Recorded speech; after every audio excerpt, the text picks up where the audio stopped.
बहुत ही अहसन इक़दाम है गवर्नमेंट का कि उन्होंने बल्क डिपो के क़याम का ऐलान किया है। अब कैप्टन सिकंदर साहब के हवाले से कि वो भी जो है ना पीपल पार्टी को ज्वाइन करेंगे, और सबसे ज़्यादा ज़िम्मेदारी यहाँ पे तक आवाम की बनती थी, क्योंकि वो प्रोजेक्ट उनके लिए था तो वही आवाज़ उठाते, लेकिन बदकिस्मती से आवाम ने भी कोई आवाज़ नहीं उठाया। अस्सलाम वालेकुम नाजरीन, आप देख रहे हैं Smart GB Production. Programme Smart Vision Talk में आज हमारे साथ मौजूद हैं जनाब एडवोकेट सईद तत्हीर काज़मी साहब, और आज हम जिस मौजू के ऊपर गुफ्तगू करेंगे वो है अस्करदू हल्का नंबर 4 रोंदू के हवाले से। और चूँकि सोशल मीडिया पे गहमा गहमी है इस हवाले की से कि वहाँ पे पाकिस्तान पीपल पार्टी में मुख्तलिफ ग्रुप्स में के हवाले से, और दूसरी बात रोंदू में जो सबसे बड़ा एक प्रोजेक्ट जनाब एडवोकेट अब्बास साहब ने लाया था तक ट्रक एबल रोड के हवाले से, तो इस हवाले से मुख्तलिफ बयान चल रहे हैं। तो आज इसी हवाले से हम गुफ्तगू करेंगे। हमारे साथ मौजूद हैं एडवोकेट सईद तत्हीर साहब। अस्सलाम वालेकुम तत्हीर भाई, आपका बहुत शुक्रिया, आपने जो है ना एक बार फिर से प्रोग्राम में आपने शिरकत की। जी वालेकुम सलाम सौरभ भाई, बहुत शुक्रिया। आप जो है ना करंट इश्यूज़ पे आप प्रोग्राम करते हैं और आवाम को लम्हा ब लम्हा आप अवामी इश्यूज़ से और करंट इश्यूज़ से बाखबर रखते हैं। जी बहुत शुक्रिया एडवोकेट साहब। हमारा मकसद भी ये है कि करंटली जो इश्यूज़ है वो लोगों तक उन चीज़ों को समझे, लोग उस चीज़ के ऊपर जो है ना अपना इजहार राय दें, और ताकि इन्हीं की जो है ना बदौलत हम देखते हैं कि आवाम की बदौलत ही जो है ना तमाम मसाइल हल हो सकते हैं। तो इंशाल्लाह हमारा मकसद यही है कि हमारी आवाज़ जो है ना ऐवानों तक पहुँच जाए। तो एडवोकेट साहब मैं शुरू करना चाहूँगा सबसे पहले तक एबल रोड के हवाले से। तो आप क्या कहेंगे इसके हवाले से? मुख्तलिफ बयान इस वक्त फेसबुक पे सोशल मीडिया पे हम देखते हैं। देखिए, तक ट्रक एबल रोड जो है ना बहुत अच्छा प्रोजेक्ट था, जो कि मुस्लिम लीग नून के दौर में अब्बास एडवोकेट की काविशों से मुमकिन हुआ, लेकिन अवामी गफलत समझे या अवामी नुमाइंदों की गफलत समझे। तक की बदकिस्मती ये है कि वहाँ पे जो भी नुमाइंदा वहाँ से जीत कर असम्बलियों में जाता है या अवाम जिसको भी वोट देता है वो तक के लिए कोई खातिर ख्वाह वहाँ पे प्रोजेक्ट्स नहीं रखते। जनाब वज़ीर हसन साहब वहाँ से मुंतखब हुए रोंदू से, तक की आवाम का जिसमें बड़ा किरदार है, और अब्बास एडवोकेट साहब खैर कभी मुंतखब नहीं हुए, लेकिन फिर भी उसकी कोशिशों से मुमकिन हुआ कि वहाँ पे ट्रक एबल रोड का प्रोजेक्ट रखे। लेकिन हुआ ये कि उस पे उस हिसाब से उस क्वालिटी का काम नहीं हुआ जिस क्वालिटी का होना चाहिए था।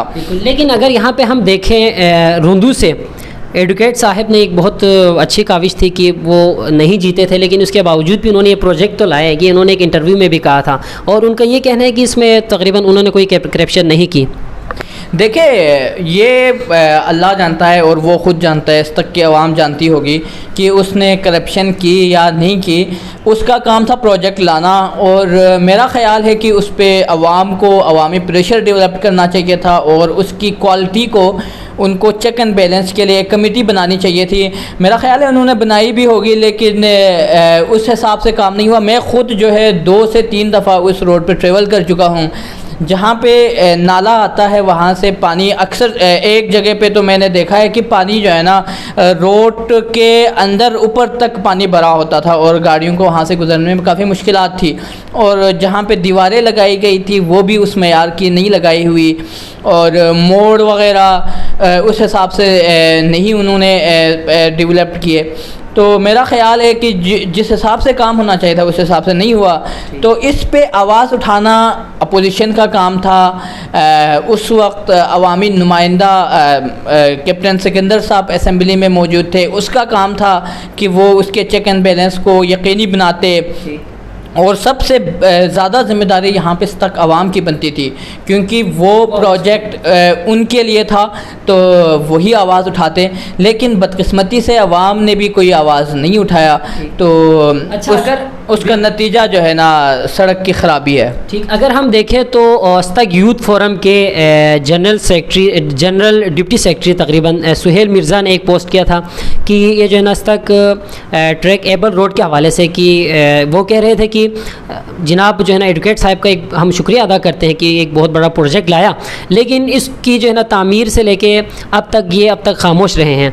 तो उन्होंने ये बयान भी दी थी कि मेरे ख्याल में एक बहुत बड़ा बयान है, उन्होंने कहा था कि इसकी हकीकत सामने लाएंगे। तो इसका मतलब इसके पीछे कुछ अनासिर है, कुछ वजूहात है जिसकी वजह से ये रुका हुआ है। आप क्या कहेंगे इस हवाले से?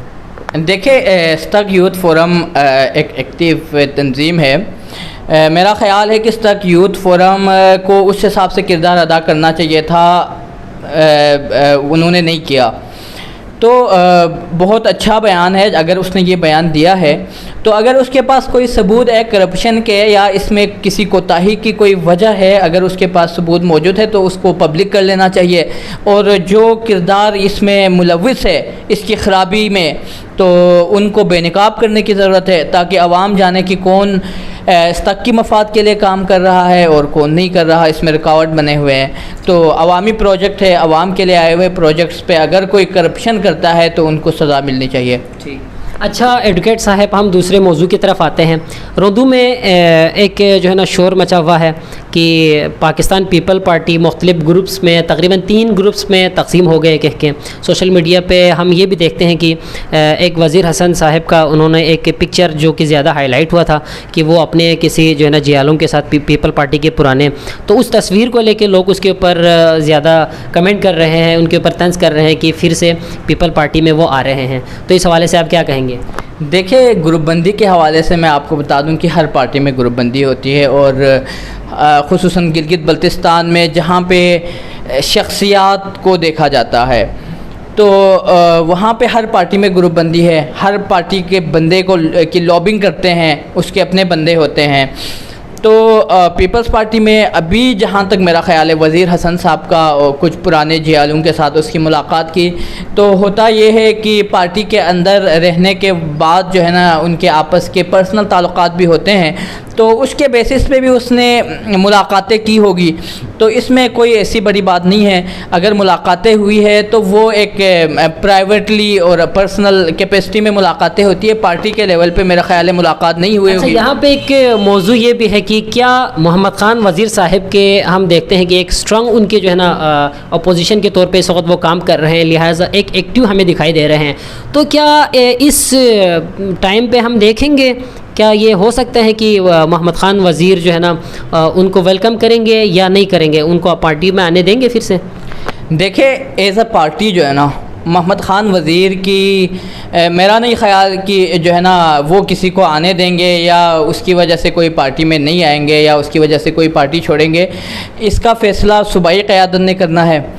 तो मेरा ख़्याल है कि अगर वज़ीर हसन साहब या कोई और सूबाई क़यादत से राब्ते हों, अगर सूबाई क़यादत में मैं नाम ले लूँगा प्रेसिडेंट अमजद एडवोकेट साहब का और मेहदी शाह साहब का भी बड़ा उसमें वेट है, तो उनकी मर्ज़ी से अगर वो चाहे तो पार्टी में कोई भी आ सकता है।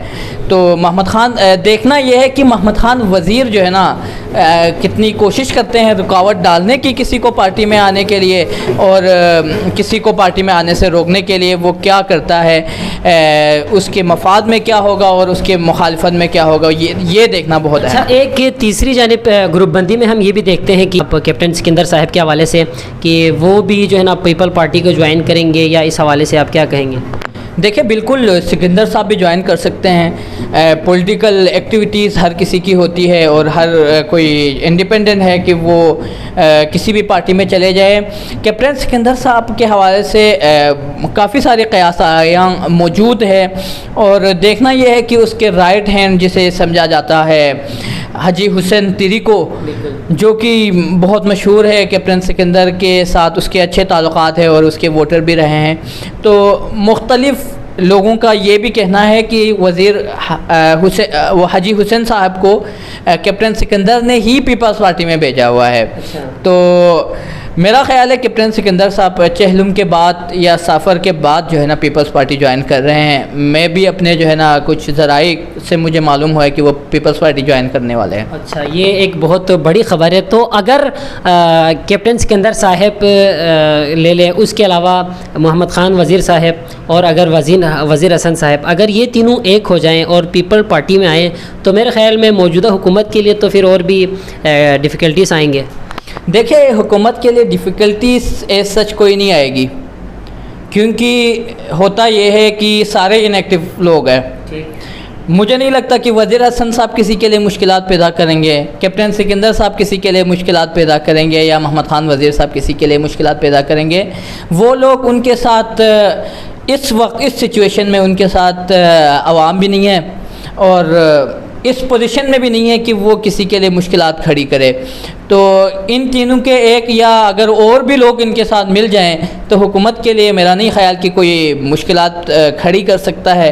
अगर रोंदू में हुकूमत के लिए कोई मुश्किलात खड़ी कर सकती है तो वो रोंदू यूनाइटेड मूवमेंट है, वहाँ की यूथ है, तो वो बहुत एक्टिव काम कर रही है। और हुकूमत को भी इस चीज़ का अंदाज़ा है कि अगर उनके ऊपर कोई प्रेशर डेवलप कर रहा है या कोई प्रेशर ग्रुप रोंदू में मौजूद है तो वो रोंदू यूनाइटेड मूवमेंट है। अच्छा, एडवोकेट साहब, आखिर में आप क्या कहना चाहेंगे?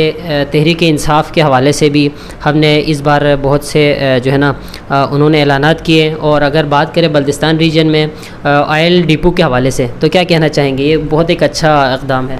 जी बिल्कुल, बल्तिस्तान की आवाम का देरीना मुतालबा था bulk depot, oil bulk depot शाराए बल्तिस्तान या मुख्तलिफ़ जगहों पे डोन एरिया से वहाँ पे मुख्तलिफ़ पेट्रोलियम रिफ़ाइनरी जगहों से वहाँ पे पेट्रोल लेके जाया जाता है। और बल्तिस्तान की बदकिस्मती ये है कि वहाँ की सड़कें लैंडस्लाइडिंग की वजह से और मुख्तलिफ़ वजूहात की वजह से हफ्ते तक जो है ना बंद रहता है। तो इस सूरत हाल में आवाम का मुतालबा था कि वहाँ पे बल्क डिपो कायम किया जाना चाहिए, और ये बहुत ही अहसन इक़दाम है गवर्नमेंट का कि उन्होंने बल्क डिपो के क़याम का ऐलान किया है, और मेरा ख़्याल है उसके लिए फ़ंड भी उन्होंने एलोकेट किया है। बिल्कुल, बहुत शुक्रिया। एडवोकेट सईद तत्हीर साहब हमारे साथ मौजूद थे। मौजू हमारा थे पाकिस्तान पीपल पार्टी के जो मुख्तलिफ़ ग्रुपों में जो तकसीम हुए इस हवाले से, और रोंदू में इस्तक रोड के हवाले से। तो इंशाल्लाह इसी मौजू को अगले हफ्ते हम फिर आगे चलाएँगे इंशाल्लाह। तब तक के लिए इजाज़त दीजिए। कैमरामैन अबरार हुसैन के साथ Sohrab Ali, smart GB production.